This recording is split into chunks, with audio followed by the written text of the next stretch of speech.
বঙ্গে আর কিছুদিন পরেই 2026-এর বিধানসভা নির্বাচন, আর তার ঠিক আগেই আবারও চলতি বছরেই বাংলায় হতে চলেছে আরেকটি নির্বাচন, যা হলো উপনির্বাচন।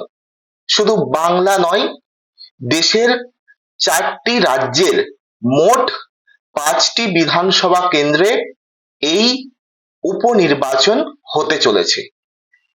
কোন কোন রাজ্য এবং বাংলার কোন কেন্দ্রে হবে এই উপনির্বাচন, সবটাই জানাবো আপনাদের।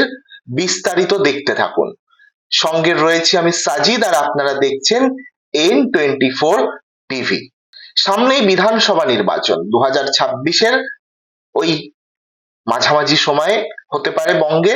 হাতে আর তেমন সময় নেই, মেরে কেটে 1 বছরেরও কম।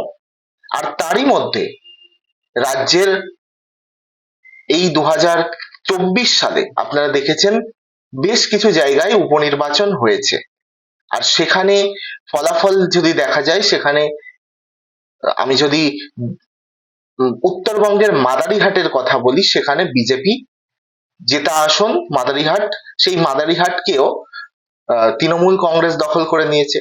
এছাড়া আপনারা জানেন 2024-এর মধ্যবর্তী সময়ে ওই রানাঘাট দক্ষিণ সম্ভবত সেখানেও ভোট গ্রহণ হয়। সেখানে মুকুটমণি অধিকারী দল পরিবর্তন করার পরে ভোটে দাঁড়ায় এবং সেখানে জয়ী হয়ে যায়। এইভাবে বিভিন্ন জায়গায় ভোট গ্রহণ হয়েছে, উপনির্বাচন হয়েছে 2026-এ চার পাঁচটি কি 6টি কেন্দ্রে। সেখানে প্রত্যেকটিতেই তৃণমূল কংগ্রেস জয়ী হয়েছে। যেমনটা কলকাতার মানিকতলা বিধানসভা কেন্দ্রে, যেখানে ওই সাধন পান্ডে বিধায়ক ছিলেন, তো সেই আসনটিতে তার স্ত্রী সুপ্তি পান্ডেকে দাঁড় করিয়েছিল তৃণমূল কংগ্রেস। সেখানেও ভালোই একটা ব্যবধানে তারা জয় পেয়েছে। তো আজকের প্রতিবেদন যে 2026-এর আগে এই যে উপনির্বাচনগুলি হয়ে গেল 2024-এ, তাতে প্রত্যেকটাতেই জয় তৃণমূলের।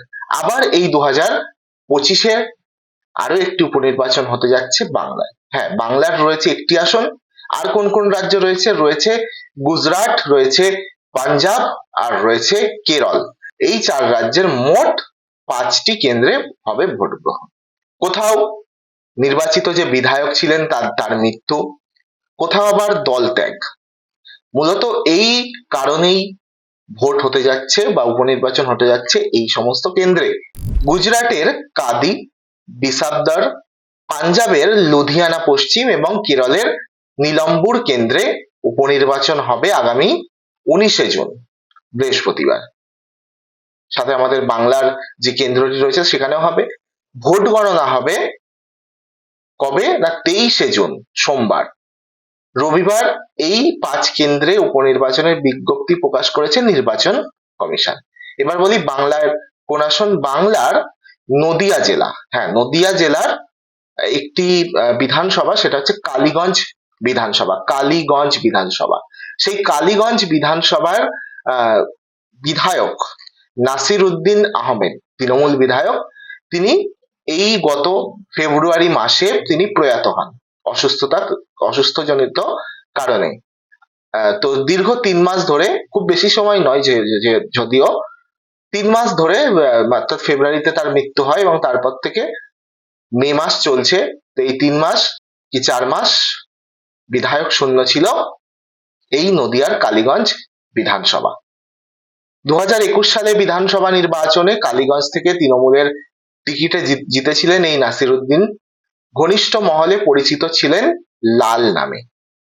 চলতি বছরে ফেব্রুয়ারি মাসে বাড়িতেই আচমকা অসুস্থ হয়ে পড়েন তিনি। হাসপাতালে চিকিৎসা চলাকালীন হঠাৎই তার মৃত্যু হয়। বয়স হয়েছিল কত না 70 বছর। তার মৃত্যুর পর 3 মাস বিধায়কহীন ছিল কালীগঞ্জ। এবার সেখানেই হতে চলেছে উপনির্বাচন। এদিকে আবার গুজরাটের কাদি, সেখানেও বিধায়কের মৃত্যু হয়েছে। তো সেই মৃত্যুর কারণে সেখানেও আবার আর কি ভোট হতে চলেছে। গুজরাটের আরো যে একটি কেন্দ্র রয়েছে সেটা হচ্ছে বিসাবদর, সেখানে উপনির্বাচন হচ্ছে। কি কারণে? সেখানে বিধায়ক পদত্যাগ করেছে, সেই কারণে। সেখানে আম আদমি পার্টির টিকিটে নির্বাচিত হয়েছিলেন ভূপেন্দ্র ভাই ভয়ানী। 2023 সালের ডিসেম্বর মাসে তিনি পদত্যাগ করেন। পরে তিনি যোগ দেন বিজেপিতে। সেই থেকে এই কেন্দ্র বিধায়কহীন ছিলেন। কেরলের নীলাম্বুরে নির্দল বিধায়ক ছিলেন পিভি আনওয়ার। কেরলের কথা বলছি। কেরলের একটি বিধানসভা নীলাম্বুর, যেখানে নির্দল বিধায়ক ছিলেন পিভি আনওয়ার। চলতি বছরের শুরুতে তিনি অভিষেক বন্দ্যোপাধ্যায়ের হাত ধরে তৃণমূলে যোগ দেন। তারপরেই বিধায়ক পদ থেকে ইস্তফা দেন। সেই কেন্দ্রেও উপনির্বাচন হবে 19শে জুন। বা এখানে একটা নতুন খবর কিন্তু জানা গেল।